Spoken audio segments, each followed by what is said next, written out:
કે તુલસીદાસજી મહારાજે રામચરિતમાનસ નામ શું કામ આપ્યું? આ ગ્રંથનું નામ રામચરિતમાનસ શું કામ તુલસીદાસજીએ મૂક્યો? એનું કારણ એટલું છે કે એક માન સરોવર કૈલાસમાં છે અને બીજી માનસ રામચરિત્ર માનસ એ માન સરોવર એક તુલસીદાસજીએ ઘરે ઘરે વિતરણ કરી નાખી છે। આજ આખા વિશ્વમાં જ્યાં પ્રભુ શ્રી રામના અનુયાયી રહેતા હોય એના ઘરે ઘરે રામચરિત્ર માનસ પહોંચી ગઈ છે। એ कैलाश में जे मान सरोवर છે એ માન સરોવર ને અંદર જીવ પોતે સ્નાન કરે અને પોતાના પાપો ધોઈ નાખે છે 25 ખાતરી।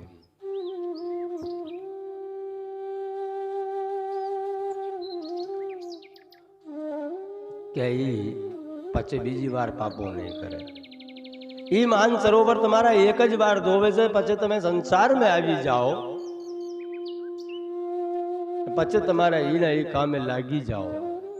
पण जे तुलसीदासजी महाराजे जे मान सरोवर नी बातों करी छे, जे घरे घरे ई रामचरित्र मानस जे पोगाड़ी दीदी, ये मान सरोवर घरे घरे पोगाड़ी दीदी छे। ई जेना जीवन में एने अंदर जे जीव स्नान करे छे एना पाप ताप संताप बधु दूर थी जाए छे, आत्मा निर्मल थाय छे। ई मान सरोवर में स्नान करे थे केम के ओली कैलाश में जे मान सरोवर छे एने पाए तो मार कोक ज जई सके, दरेक जीव एने पाए नथी जई सकतो। कोक आर्थिक रीते नथी जाई सकतो, कोक शारीरिक रीते नथी जाई सकतो। એટલે તુલસીદાસજીનો જે માન સરોવર છે એને અંદર ના તો આર્થિકની વાત આવે ના શારીરિકની વાત આવે। અરે તમને ગડપણ છે તોય પણ તમે એને અંદર ગોતા લગાડી શકો છો, એને અંદર સ્નાન કરી શકો છો અને એ તમારા પાપ તાપ સંતાપ બધું દૂર કરી પણ શકે છે। એટલે એનું નામ રામચરિત્ર માનસ મૂકવામાં આવ્યો છે કે ई मान सरोवर ने अंदर अपने स्नान पण करी सकीए।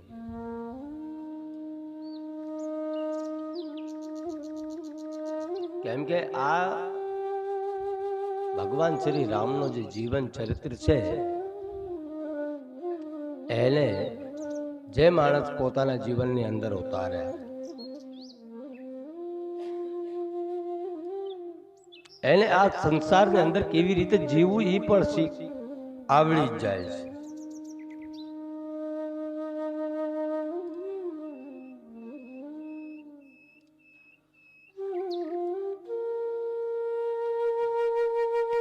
अने लोको कहता हो कि खाली रामचरित्र मानस राम रावण नो युद्ध छे, ये एकलो राम रावण नो युद्ध पण नथी।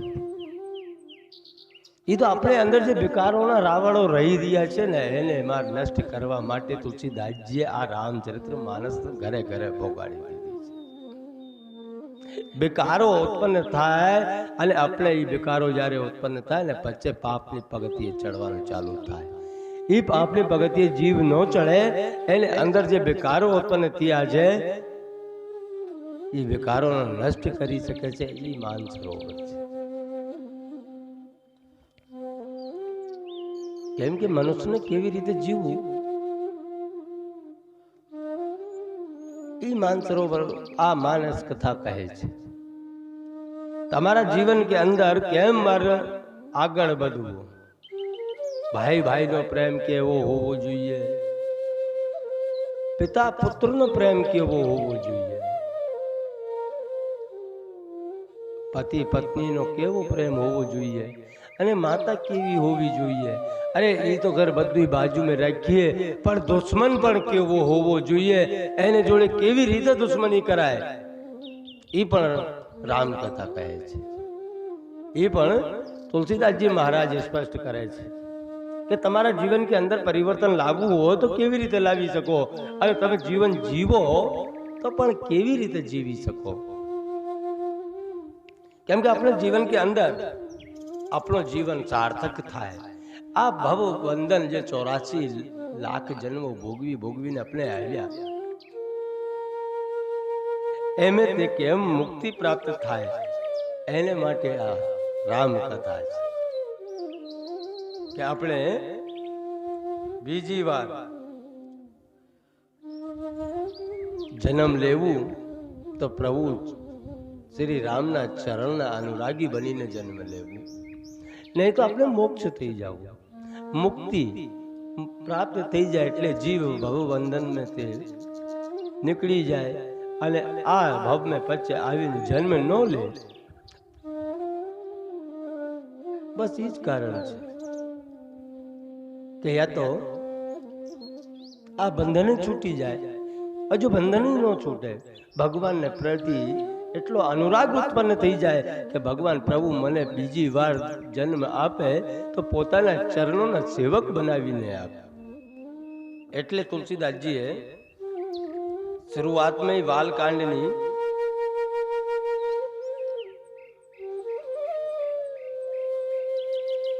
7 શ્લોકો લખ્યા છે. વર્ણનામાર્થ સંઘાનામ રસાનામ છંદસામપી મંગલાનામ ચ કર્તારો વંદે વાણી વિનાયકો. કે તુલસીદાસજી મહારાજ કહે છે કે આ રામ કથાના શ્રવણ કરવાથી, આ રામ કથાના ગાન કરવાથી મૂંગો માણસ હોય એ પણ બોલતો થઈ જાય છે, અને જે અપંગ માણસ હોય, જે લૂલો માણસ હોય એ પણ ડુંગરો ચડી જાય છે. તુલસીદાસજી મહારાજ કહી રહ્યા છે કે એનાથી આપણે જીવનની અંદર એટલા પરિવર્તન આવી જાય જેવી રીતે કાગડો કોયલ બની જાય. હવે લોકો કહે કે કાગડો કોયલ બની જાય, પર કાગડાના સ્વરૂપ નથી બદલાતા. કાગડાના સ્વરૂપ નથી બદલાતા, એના સ્વભાવ બદલાય છે. જેના ચરિત્રની અંદર, જેના સ્વભાવની અંદર પરિવર્તન આવી જાય ઈ રામકથા. જે રામકથા તમારા પરિવર્તન લાવી દે ઈ રામકથા. આપણે ગુજરાતીની જેમ નથી કહેતા કે કાળિયાને જોડે ધોળિયાને બાંધીએ, બાન ન આવે પણ ભાન આવી જાય. એવી રીતે આ રામકથા શ્રવણ કરવા વાળાને અંદર પરિવર્તન આવે અને પોતાના જીવનને સાર્થક બનાવી દે. પછી તુલસીદાસજી મહારાજ અહીંયા વંદના કરી રહ્યા છે. બંદૌ ગુરુ પદ પરમ પરાગા સોરચ શોભાસુ સરસ અનુરાગા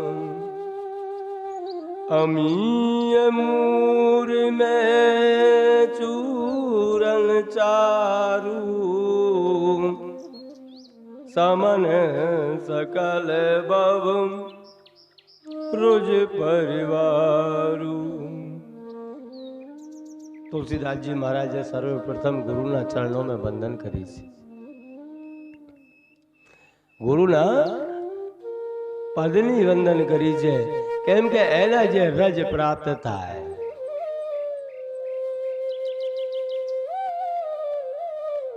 ગુરુજીને રજ જેના જીવનમાં આવી ગઈ એના જીવન સાર્થક બની જાય. એને પછી બીજે ભટકવું ન પડે. શ્રી ગુરુ ચરણ સરોજ રજ નિજ મને મુકુરે સુધાર. કે તમારા મન में તે જે મેલ હોય એને કાઢી પણ શકે છે. ગુરુની રજ, સદગુરુની રજ જો તમને પ્રાપ્ત થાય, સદગુરુનો સાનિધ્ય જો તમને પ્રાપ્ત થાય, ત્યાં તમારા જીવનમાં બીજો કાંઈ ન હોય. તુલસીદાસજી કહી રહ્યા છે કે બંધન કરવું. હવે તમે વિચાર કરજો, અહીંયા તુલસીદાસજી મહારાજે ગુરુને પણ બંધન કર્યા છે, પ્રભુને બંધન કર્યા છે, માતા કૌશલ્યાને પણ બંધન કર્યા છે, રઘુકુલને બંધન કર્યા છે, જેને અંદર પ્રભુ શ્રી રામ અવતાર લીધા છે એને પણ બંધન કર્યું છે. સકલ લોકમાં સૌને બંધે નિંદા ના કરે કેરની રે. કે આ જગતની અંદર જેટલા જીવો છે ભગવાન ના અંતો છે, એ તુલસીદાસજી મહારાજે ત્યાં બધાને બંધન કર્યા છે. અરે બીજા તો મનુષ્યની તો વાત એ જુદી, ત્યાં તો તુલસીદાસજી મહારાજે અસુરોને પણ બંધન કર્યા છે. કેમ કે અસુરોને અંદર પણ મહારાજજીએ પ્રભુ શ્રી રામના દર્શન થઈ રહ્યા છે. અને એ જો દર્શન દરેક જીવને પ્રાપ્ત થવા મળે તો એમે પછી કાંઈ ન કરે. કેમ કે રામ કથાજી છે, જેને હૃદયમાં પ્રભુ શ્રી રામનો પ્રતિ अनुराग उत्पन्न થાય और ये अनुराग उत्पन्न किया बाद में એને કોઈ ને અંદર દોષ નજર પડતા નથી, કોઈને અવગુણ જોતા નથી, બધાના અંદર પ્રભુ શ્રી રામના દર્શન કરે છે. પછી તુલસીદાસજી મહારાજે સાધુ સંતોને પણ દર્શન બંધન કર્યા છે. સંતોના ચરણમાં સર્વપ્રથમ બંધન કર્યા.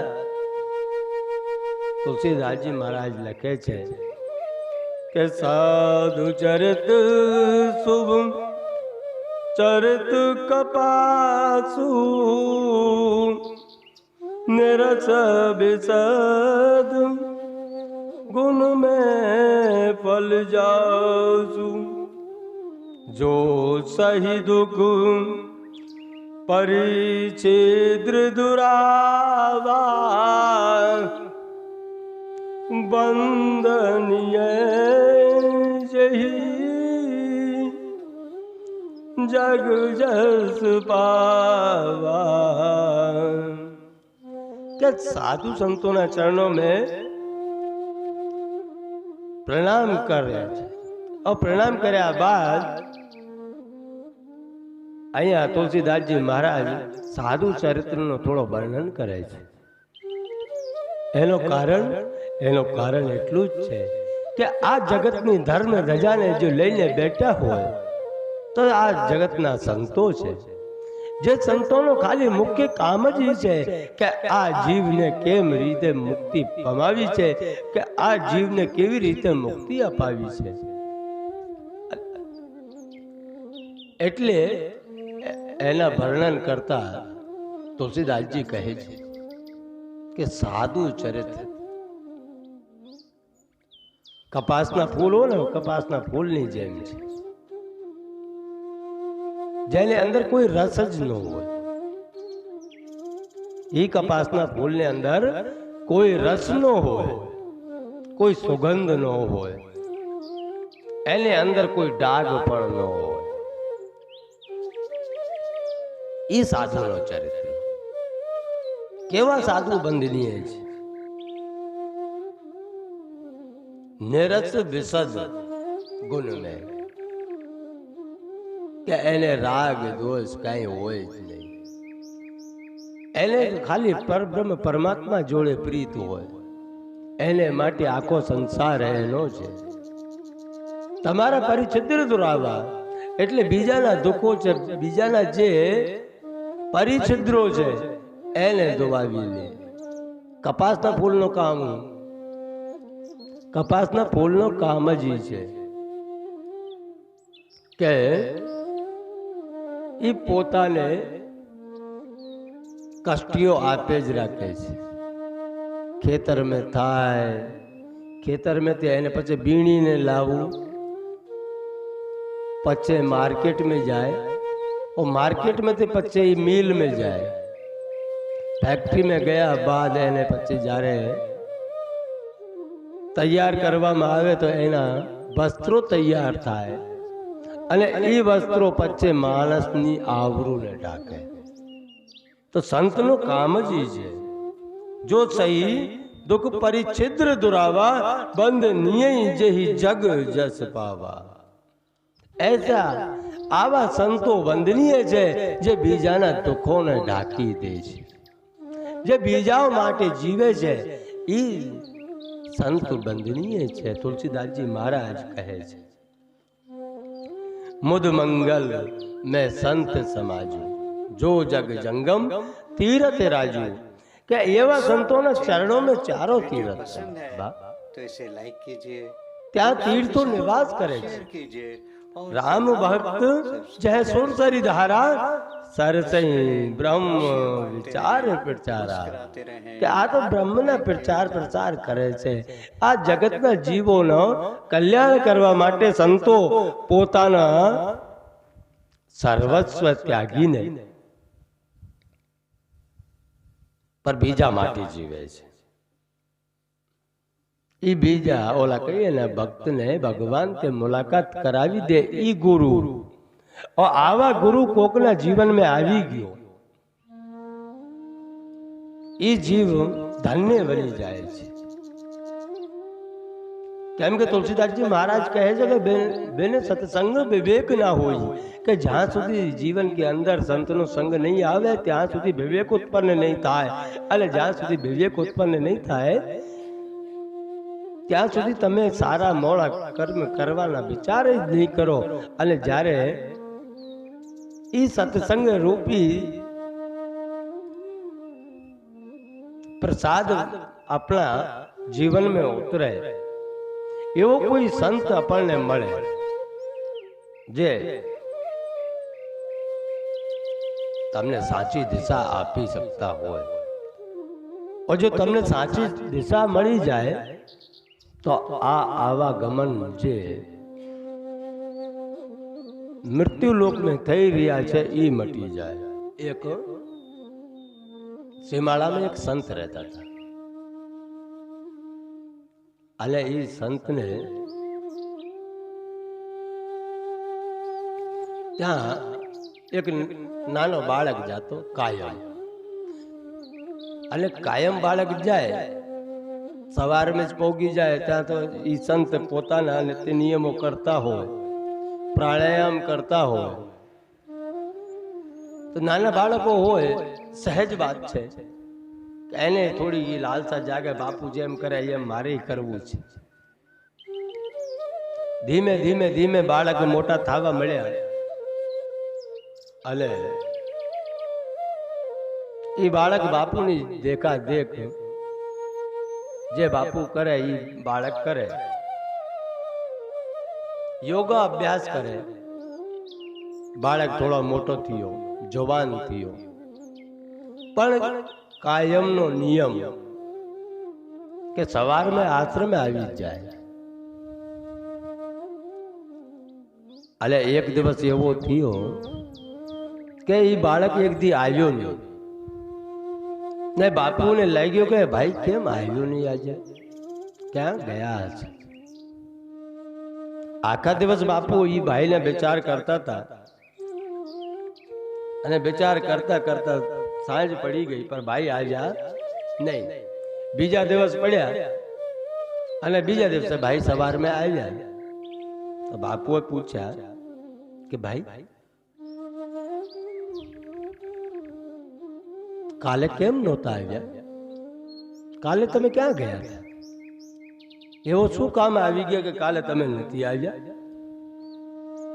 त्यारे नवयुवाने कीधुं बापजी काले तमारा बाळकनी सगाई थई छे हूँ एटले नथी आवी शकी काले मारी सगाई हती अले ई सगाई ने लीधे हूँ नथी आव्यो बापजी। त्यारे बापजी कीधुं ई सारो थयो ल्यो तारी सगाई थई ई सारो थियो हवे तू मारा मते गया બાળકે પૂછ્યું કે કેમ બાપજી તમે એમ બોલો છો કે તું હવે મારામાંથી ગયા? ત્યારે બાપજી કીધું કે બેટા એવો નથી કે અત્યાર લગી જે બાયપાસ રસ્તો હતો, આપણે નહીં મારા ગામ તે બહાર એક અલગ તે રસ્તો હોય બાયપાસ, સરકાર ગામ તે બહારો બહાર થઈને એક બાયપાસ રોડ બનાવે ને એ રોડ પરથી બહારની ગાડીઓ નીકળી જાય, જેને સીધો શોર્ટકટ જોતું હોય એ બાયપાસ માં થઈને જાય ને બાકીને જે હોય ગામ બીચ ગામ में થઈને જાય. એટલે બાપુ કે બેટા તું આવે છે ને અમારા રસ્તા में તે હટી ગયો છે, હવે તું અમારા રસ્તા में નથી. કે કેમ બાપજી સમજાણો નહીં કે જેવી રીતે ગામને બહાર એક બાયપાસ હોય એક ગામ में बीच में હોય, पहले तू हमारे जोड़े હતા, प्रभु श्री रामना धाम में जावा માટે हमारे जोड़े जोड़े હતા, પણ હવે તારી સગાઈ થઈ ગઈ એટલે તું હવે અમારા રસ્તામાં હટીને બીચ ગામ में ગરી ગયા છે. હવે એ બીચ ગામ में ગર્યા બાદ તું આવશે તો અમારે ત્યાં જ રસ્તે આવશે, છેલ્લે એ રસ્તે મળી જવાના છે, પણ ગામને અંદર ટ્રાફિક તો હશે ને બાપા. એ ટ્રાફિક ને लेते लेते कोकने जोड़े बांधते कोकने जोड़े भटकाते पसार थाय. दुखोनो मार्ग ते चुन्यो छे એટલે એ દુખો તો તારા જીવનમાં આવવાના જ છે. અંદર ગામને અંદર જઈને કોક ક્યાંથી નીકળે ક્યાં ચાર રસ્તે નીકળે, ક્યાં સિગ્નલ આવે, ક્યારેક આપણે સિગ્નલ તૂટી જાય તો દંડઈ ભરવું પડે. मैं એટલે કીધું કે તું હવે અમારા રસ્તામાં તો ગઈ જાયને સંસારના રસ્તામાં ચડી ગયા છે. ધીમે ધીમે તું પસાર થાશે, જ્યારે તું સિટીનો માર્ગ પૂરો કરી લેશે, શહેરનો માર્ગ પૂરો કરી લેશે, પછી તું અમારા રસ્તામાં ભળી જશે. એટલો સમજાવીને છોકરાને બાપજીએ વાત જાતી કરી. થોડાક સમય ઓર ગયા, 6-7 મહિના નીકળી ગયા. ભાઈનો નિયમ કાયમનો ઈ કાયમ આવે. સવારમાં બાપુને જોડે મુલાકાત કરીને યોગ અભ્યાસ કરીને પછી જાતા રહે. થોડાક સમય ઓર ગયા તો ત્યાં તો ભાઈ 4-5 દિવસ માટે ગાયબ થઈ ગયા. હવે 4-5 દિવસ માટે ગાયબ થયા. બાપુ વિચાર કરતા તમારા કેમ ગાયબ થઈ ગયા, હજી આવ્યો નહીં. 4-5 દિવસ કે બાદ મેં છોકરો પછે આવ્યો, બાપુને પગે લાગ્યો. બાપજીએ પૂછ્યો બેટા ક્યાં હતા 4-5 દિવસે, કેમ દેખાણો નહીં? ત્યારે એ નવયુવાને કીધું બાપજી તમારા છોકરાની લગ્ન થઈ ગઈ છે, હું લગ્નમાં પડી ગયો હતો, મારી લગ્ન હતી એટલે હું 4-5 દી નથી આવી શક્યો.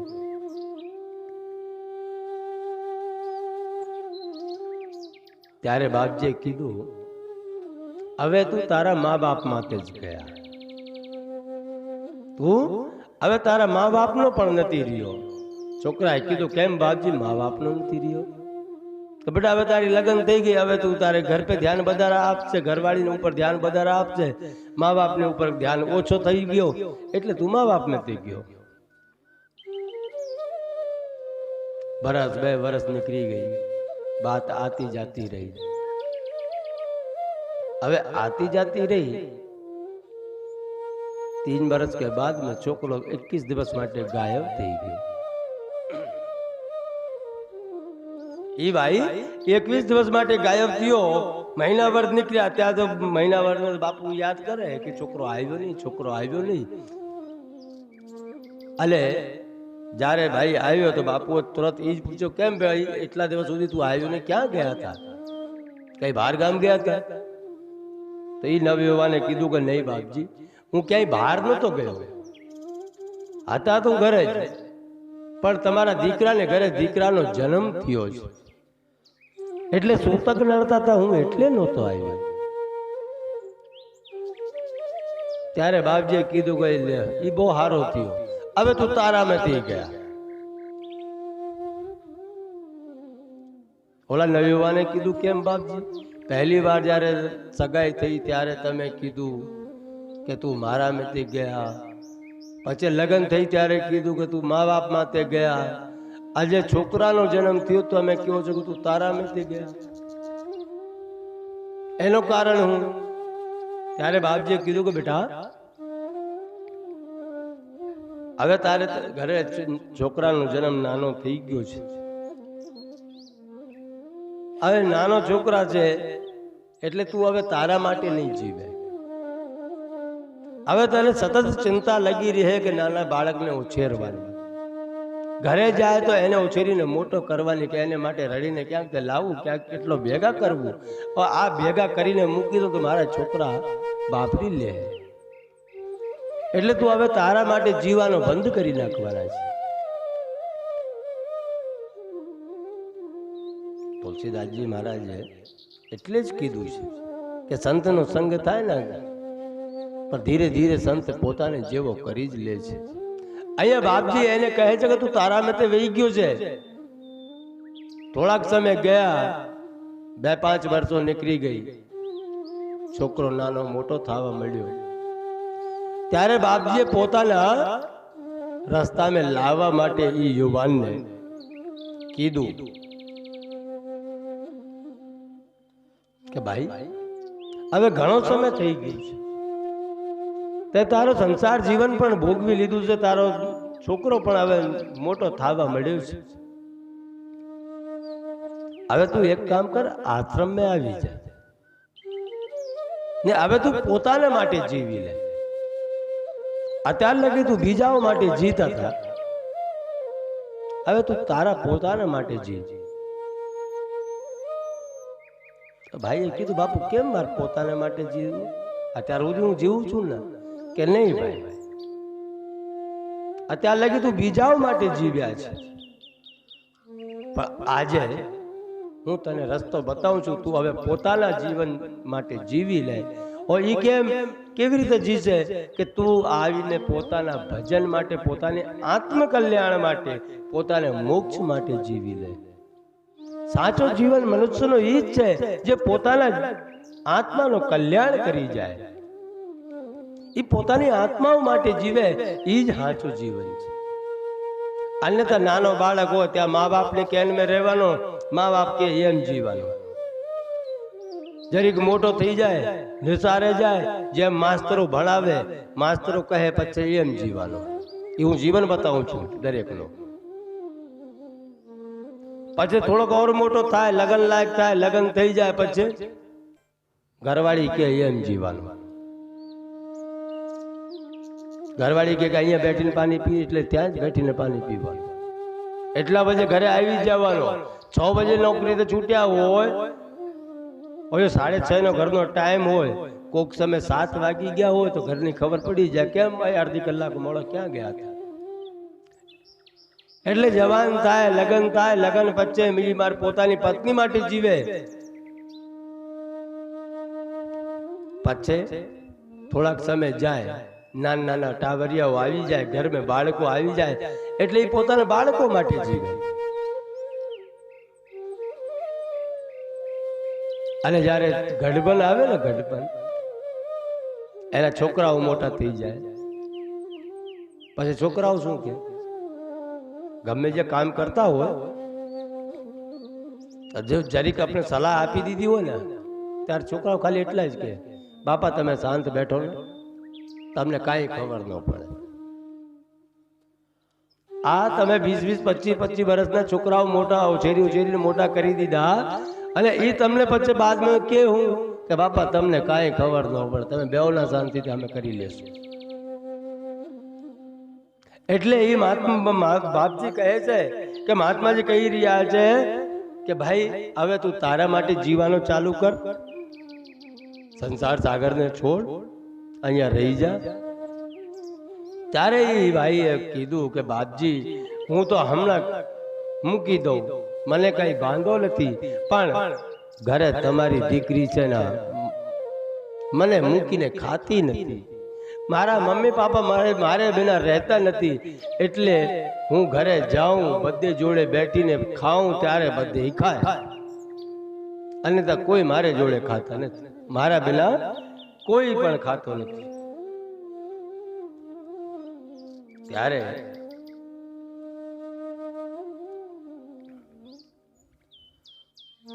બાપજીએ કીધું કે આ તારી એક બ્રહ્મણા છે કે તારા બિના કોઈ ખાતો નથી, એ તારો એક બ્રહ્મ છે, એ બ્રહ્મને કાઢી મૂકજે, નહીં તો છેલ્લે પસ્તાવો થશે. કે બાપુ હું સાચું કહું છું, મારા બિના મારા પરિવાર વાળા ખાતા પણ નથી.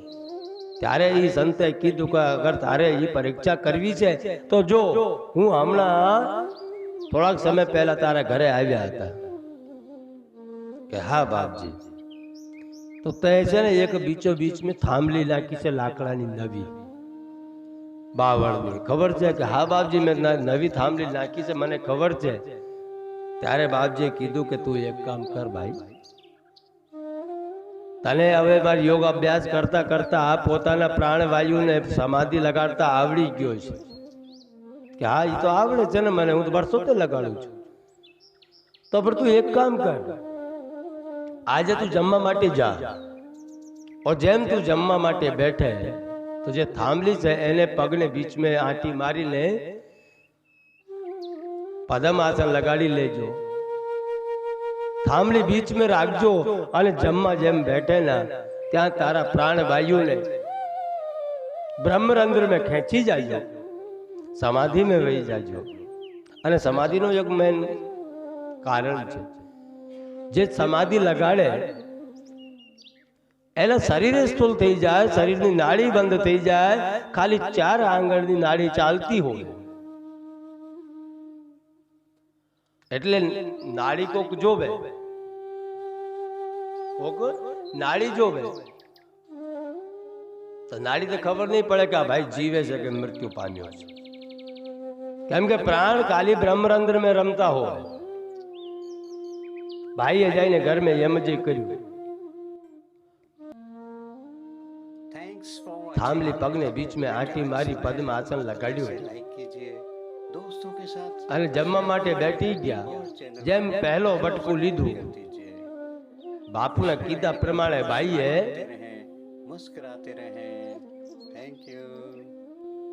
પોતાના પ્રાણ ખેંચી લીધા છે, સમાધિ લગાડી લીધી છે અને ભાઈ પડી ગયા. સમાધિ લગાયા પછી ભાઈ પડી ગયા એટલે ઘર में દેકારો ચાલુ થયો, રોવાનો ચાલુ થયો. એ જમતા જમતા શું થઈ ગયો, હમણાંથી આશ્રમ में આવ્યો છે, આખો ગામ ભેગો થયો છે. હવે કલાક 1.5 કલાક વહી ગઈ, ગામે વિચાર કર્યો હવે આ થાંભલી में તો કાઢવા કેમ, આને કાઢવા કેમ. તો એક વડીલે કીધું કે એક કામ કરો ને ભાઈ, આ થાંભલી કાપી નાખો, લાકડાની થાંભલી કાપી નાખો, પછી ઉપાડીને કાઢી લ્યો. ત્યાં ઘર में તે અવાજ આવી રોતે રોતે. એની જે ઘરવાળી હતી એની અંદર તે અવાજ આવી કે વડીલો મારી એક વાત સાંભળો, હવે તો આ શરીર એક માટી છે, એને અંદર પ્રાણ છે નહીં, એને કઈ પીડા થાય નહીં, તમે મારી થાંભલી રહેવા દો. કેમ કે માંડ વર્ષો, કેટલા વર્ષો વ્યતીત થઈ ગયા છે, ત્યારે તો આ થાંભલી નખાણી છે.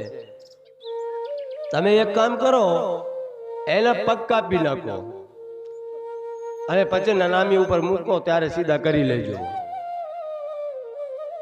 ઓલા ભાઈ બ્રહ્મરંધ્ર में પડ્યા સમાધિ में સાંભળતા હતા કે આ ઘરવાળી કહેવાય, જે એક થાંભલી માટે મારા પગ કાપવાનો કહે છે કે પણ થાંભલી નહીં કાપતા, એના પગ કાપી નાખો.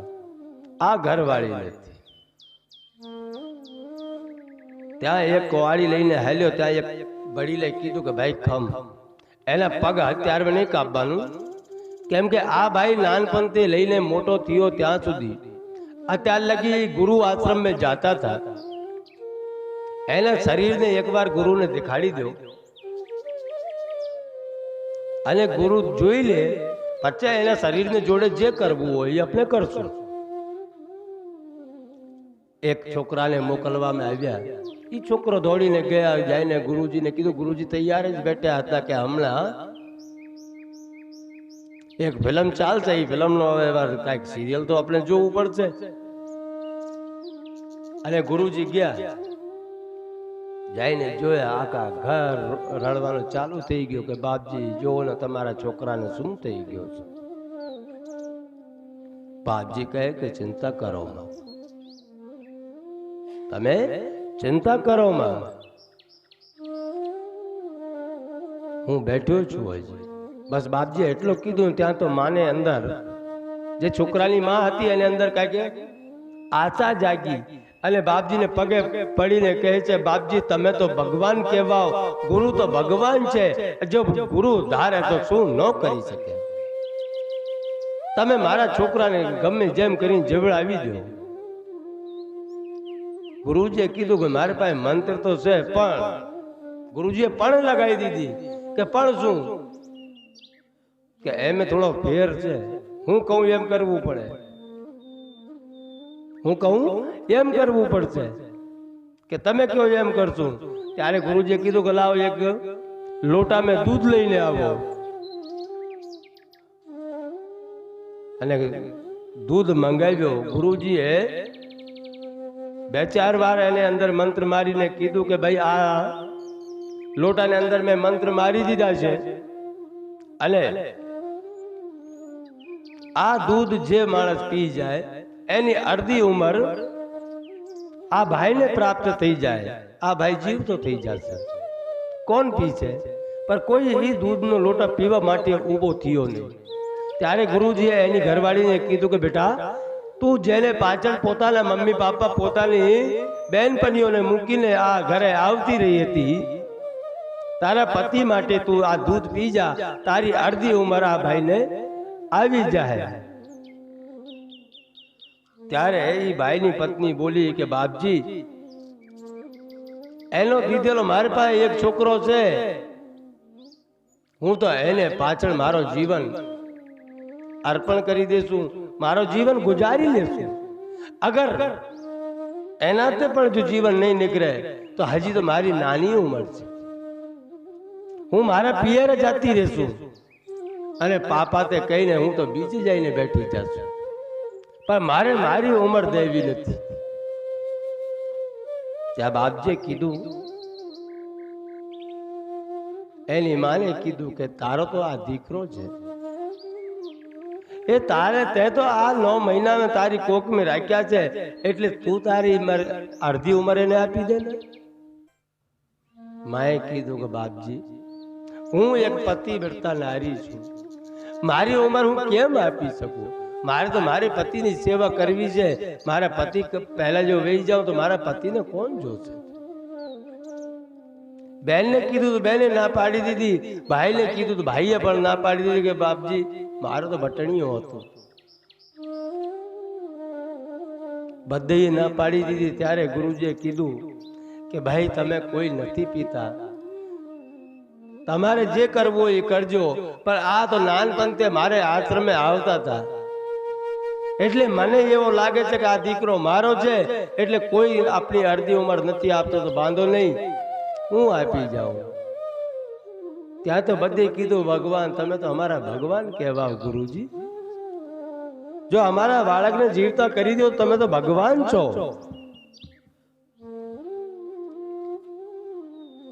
ગુરુજીએ ભગવાનનું નામ લીધું ને લોટાનું દૂધ પીધું અને છોકરા તે કીધું કે એ ભાઈ ઊભો થાને, હવે હજી તારે શું જોવું છે? એક થાંભલી માટે તારા પગ કાપતી હતી, ઈ તને મારા અડધી ઉંમર નથી આપી શકતી. તારી માં તું જેને કરે છે ઈ પણ તને ઉંમર નથી આપી શકતી. જે માણસ અત્યારે મારા ગઠબંધમાં આવી ગયા છે છતાં એને પાસે હશે 10-15 વર્ષ હશે તો એ આપણે મેં 5 વર્ષ તને ન આપી શકે તો હું કામ ના? હાલ ભાઈ આપણે જંગલના વાસી છીએ, જંગલમાં જઈને ભજન કરી લેશું. છોકરો ઊભો થયો, ઊભો થઈને બધીને પગે લાગ્યો. પગે લાગીને બે ગુરુ ચેલા આશ્રમે જતા રહ્યા. મેં એટલે કીધું છે કે સંતનો સંગ છે ને એ તમારો જીવન સુધારી દે. તુલસીદાસજી મહારાજ એટલે કહે છે કે ધીમે ધીમે ધીમે ધીમે પોતાની જેમ બનાવી જ લે છે. જેવો પોતાનું જીવન હોય એવો સામાવાળાનું જીવન કરી દે એ સંત. કે હું તો જાઉં છું ભાવનગર અને ભાવનગરની ગાડીમાં ચડી ગયા તો મારે જોડે કોઈ સંગાતી લઈ લઉં. તુલસીદાસજીએ સ્પષ્ટ કરી છે કે સંગાતી પણ એવો હોવો જોઈએ જે તમને ઠેઠ મંજિલ સુધી પહોંચાડી દે. બાતું પણ એવો જ હોવો જોઈએ. और જ્યાં સુધી રામચરિત્ર માનસની અંદર અનુરાગ ઉત્પન્ન નહીં થાય ત્યાં સુધી જીવન નકામું છે.